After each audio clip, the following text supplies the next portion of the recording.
सभी भक्तजनों को मेरा नमस्कार। आज मैं गुरुवार की कथा सुनाने जा रही हूँ। आप सभी श्रद्धा भाव से गुरुवार की कथा व्रत को श्रवण करें। कथा में कई ऐसी बातें बताई गई है जिन्हें मनुष्य को ध्यानपूर्वक अपनाना चाहिए। कहते हैं जो व्याकृत श्रद्धा भाव से गुरुवार को भगवान विष्णु की पूजा करता है और गुरुवार व्रत की कथा कहता है और सुनता है, उसकी गरीबी और कष्ट को भगवान विष्णु दूर कर देते हैं। जीवन में सुख समृद्धि के लिए गुरुवार के दिन आप भी इस गुरुवार व्रत कथा को सुने या पढ़ें। मंत्रों उच्चारण के बाद बृहस्पतिवार व्रत की कथा पढ़ें। यह इस प्रकार से है कि प्राचीन समय की बात है। भारतवर्ष में एक राजा राज करता था। वो बड़ा ही प्रतापी और दानी था। वो नित्य गरीबों और ब्राह्मणों की सेवा करता था। वो प्रतिदिन मंदिर में भगवान दर्शन करने जाता था, लेकिन यह बात उसकी रानी को अच्छी नहीं लगती थी। वो ना ही पूजा करती थी और ना ही दान करने में उसका मन लगता था। एक दिन राजा शिकार खेलने वन को गए हुए थे तो रानी और दासी महल में अकेली थी। उसी समय बृहस्पति देव साधु भेष में राजा के महल में भिक्षा के लिए आया और भिक्षा मांगी तो रानी ने भिक्षा देने से मना कर दिया। रानी ने कहा कि हे साधु महाराज, मैं तो दान पुण्य से तंग आ गई हूँ। इस कार्य के लिए मेरे पति देव ही बहुत है। अब आप ऐसी कृपा करें कि सारा धन नष्ट हो जाए और मैं आराम से रह सकूं। साधु ने कहा, देवी तुम तो बड़ी अजीब हो। धन और संतान से कौन दुखी होता है? इसकी तो सभी कामना करते हैं। पापी भी पुत्र और धन की इच्छा करते हैं। अगर तुम्हारे पास अधिक धन है तो भूखे मनुष्य को भोजन कराओ, पियाऊ लगवाओ, ब्राह्मणों को दान दो, कुआं, तालाब, बावड़ी, बाग बगीचे आदि का निर्माण कराओ। मंदिर, पाठशाला, धर्मशाला बनवाकर दान दो। निर्धनों की कुंवारी कन्याओं का विवाह करवाओ। साथ ही यज्ञ आदि कर्म करो। अपने धन को शुभ कार्य में खर्चा करो। ऐसे करने से तुम्हारा नाम परलोक में सतर्क होगा और स्वर्ग की प्राप्ति होगी। लेकिन रानी पर उपदेश का कोई प्रभाव ना पड़ा। वो बोली, महाराज, मुझे ऐसे धन की आवश्यकता नहीं है जिसको मैं अन्य लोगों को दान दूं, जिसको रहने और संभालने में ही मेरा सारा समय नष्ट हो जाए। अब आप ऐसी कृपा करें कि सारा धन नष्ट हो जाए और मैं आराम से रह सकूं। साधु ने उत्तर दिया, यदि तुम्हारी ऐसी इच्छा है तो जैसा मैं तुम्हें बताता हूँ तुम वैसा ही करना। बृहस्पतिवार को घर को गोबर से लिपना, अपने केशों को पीली मिट्टी से धोना। राजा से कहना वो बृहस्पतिवार को हजामत बनवाए। भोजन में मांस मदिरा खाना और कपड़ा धोबी के यहाँ धोने के लिए भेजना। ऐसे करने से 7 बृहस्पतिवार में ही आपका सारा धन नष्ट हो जाएगा। इतना कहकर वो साधु महाराज वहाँ से अंतर ध्यान हो गए। इसके बाद रानी ने वही किया जो साधु ने बताया था। 3 बृहस्पतिवार ही बीते थे कि उसका समस्त धन संपत्ति नष्ट हो गया और भोजन के लिए राजा रानी तरसने लगा। तब एक दिन राजा ने रानी से कहा कि तुम यहाँ पर रहो, मैं दूसरे देश में काम करने के लिए मैं चला जाऊँ, क्योंकि यहाँ पर मुझे सभी मनुष्य जानते हैं, इसलिए कोई कार्य नहीं कर सकता। देश चोरी परदेश भीख बारंबार है। ऐसा कहकर राजा परदेश चला गया। वहाँ जंगल को जाता और लकड़ी काट कर लाता और शहर में बेचता। इस तरह जीवन व्यतीत करने लगा। इधर राजा के बिना रानी और दासी दुखी रहने लगी। किसी दिन भोजन मिलता और किसी दिन जल पीकर ही रह जाती।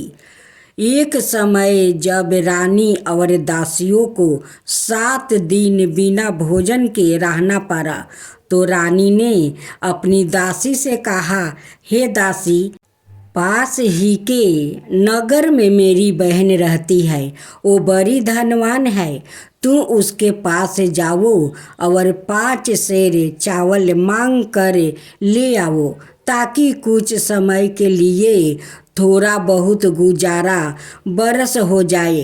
दासी रानी की बहन के पास गई। उस दिन बृहस्पतिवार था।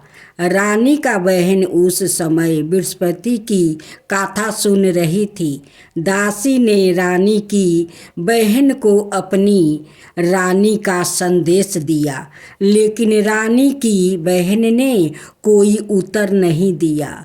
जब दासी को रानी की बहन से कोई उत्तर नहीं मिला तो वो बहुत दुखी हुई।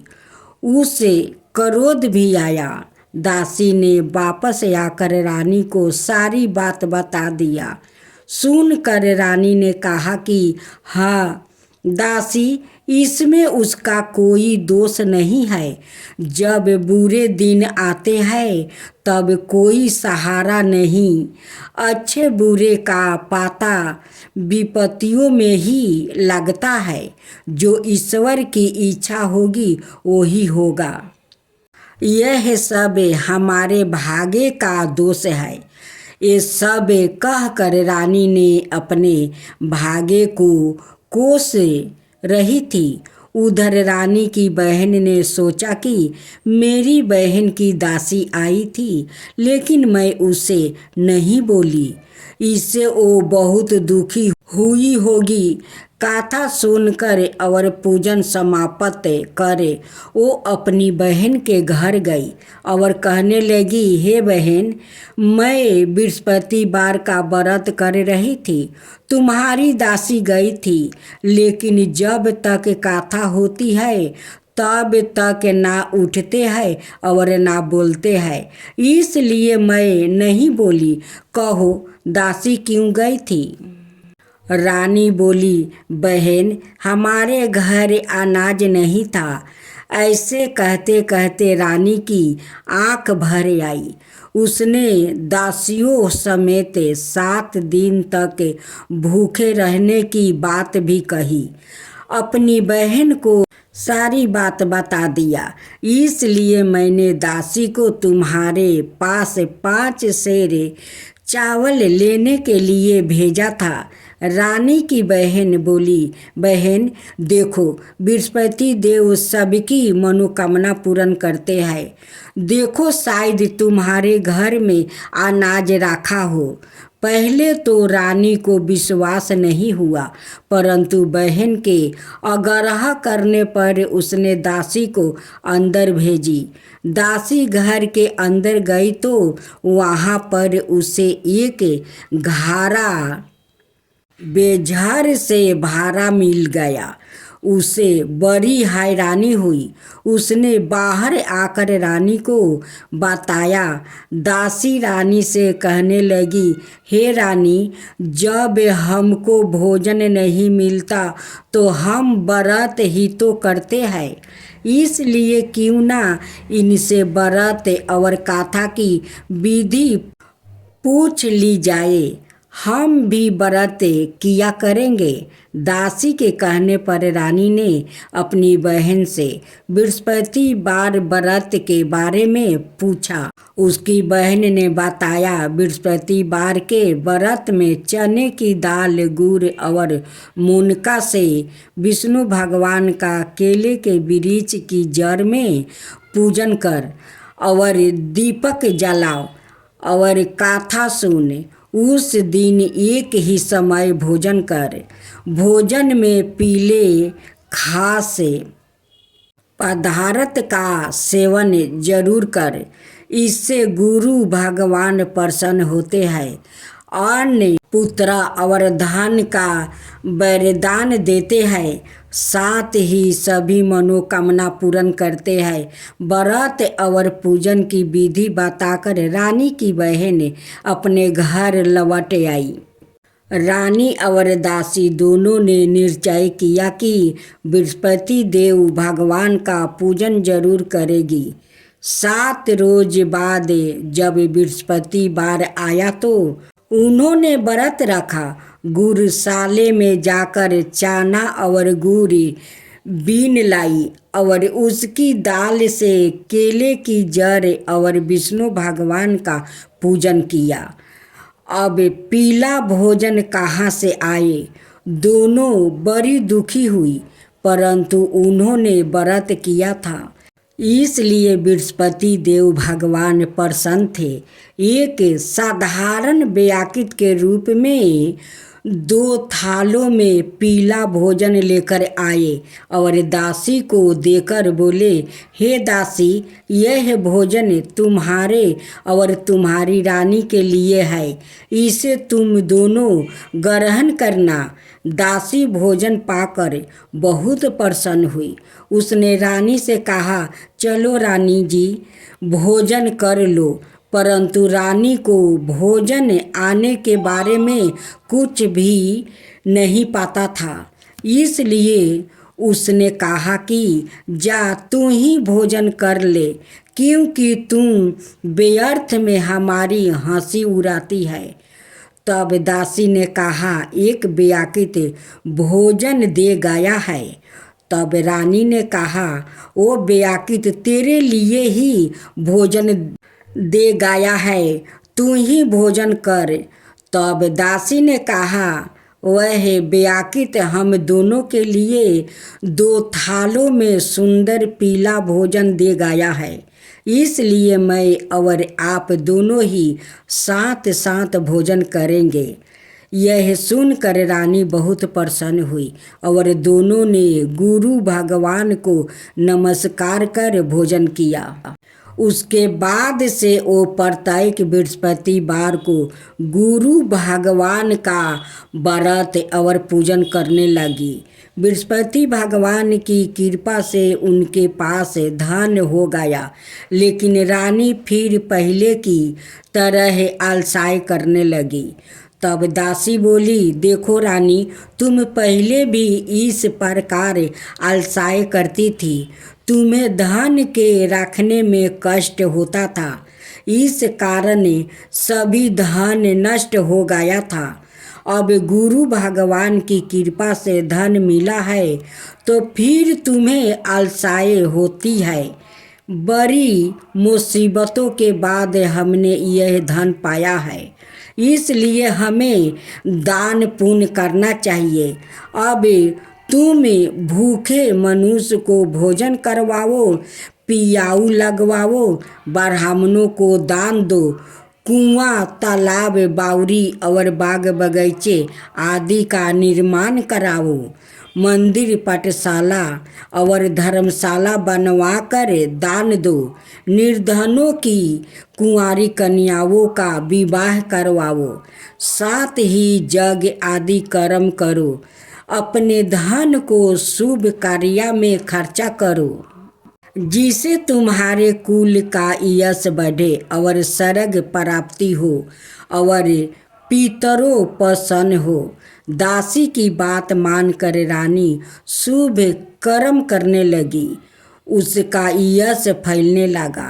एक दिन रानी और दासी आपस में विचार करने लगी कि ना जाने राजा किस दशा में होंगे, उनकी कोई खोज खबर भी नहीं है। उन्होंने श्रद्धापूर्वक बृहस्पति भगवान से प्रार्थना की कि राजा जहाँ कहीं भी हो शीघ्र वापस आ जाए। उसी रात्रि को बृहस्पति देव ने राजा को सपने में कहा कि हे राजा, उठ, तेरी रानी तुझको याद करती है, अपने देश को लौट जा। राजा प्रातः काल उठा और जंगल से लकड़ी काटने के लिए जंगल की ओर चल पड़ा। जंगल से गुजरते हुए विचार करने लगा कि रानी की गलती से उसे कितने दुख भोगने पड़े। राजपाट छोड़कर जंगल में आकर मुझे रहना पड़ा। जंगल से लकड़ी काट कर शहर में बेचकर गुजारा करना पड़ा और अपनी दशा को याद करके व्याकुल होने लगा। उसी समय राजा के पास बृहस्पति देव साधु के भेष में आकर बोले, हे लकड़हारा, तुम इस सुनसान जंगल में किस चिंता में बैठे हो, मुझे बतलाओ। यह सुन राजा के नेत्रों में जल भर आया। साधु की वंदना कर राजा ने अपनी संपूर्ण कहानी सुना दिया। महात्मा दयालु होते हैं। वो राजा से बोले, हे राजा, तुम्हारी पत्नी ने बृहस्पति देव की प्रति अपराध किया था, जिसके कारण तुम्हारी यह दशा हुई है। अब तुम चिंता मत करो, भगवान तुम्हें पहले से अधिक धन देंगे। देखो, तुम्हारी पत्नी ने बृहस्पतिवार का व्रत शुरू कर दिया है। अब तुम भी बृहस्पतिवार के व्रत में चने की दाल, गुड़ और मुनका से विष्णु भगवान का केले के वृक्ष की जड़ में पूजन करो और दीपक जलाओ और कथा सुनो। उस दिन एक ही समय भोजन करना, लेकिन भोजन में पीले खाद्य पदार्थ का सेवन जरूर करना। भगवान तुम्हारी सब कामनाओं को पूर्ण करेंगे। साधु की बात सुनकर राजा बोले, हे प्रभु, लकड़ी बेचकर तो इतना पैसा भी नहीं बचता जिससे भोजन के उपरांत कुछ बचा सकूं। मैंने रात्रि में अपनी रानी को व्याकुल देखा है। मेरे पास कोई साधन नहीं जिससे उसका समाचार जान सकूं। फिर मैं कौन सी कहानी कहूँ, यह भी मुझको मालूम नहीं है। साधु ने कहा, हे राजा, मन में बृहस्पति भगवान के पूजन व्रत का निश्चय करो। वो सवाए तुम्हारे लिए कोई राह बना देंगे। बृहस्पतिवार के दिन तुम रोजाना की तरह लकड़ियाँ लेकर शहर में जाना। तुम्हें रोज से दोगुना धन मिलेगा, जिससे तुम भली भांति भोजन कर लोगे और बृहस्पति देव की पूजा का सामान भी आ जाएगा। राजा ने ऐसा ही किया और उसको मनोवांछित फल की प्राप्ति हो गई। इस प्रकार जो भी यह कथा पढ़ता या सुनता है, उसके सभी मनोरथ पूर्ण होते हैं।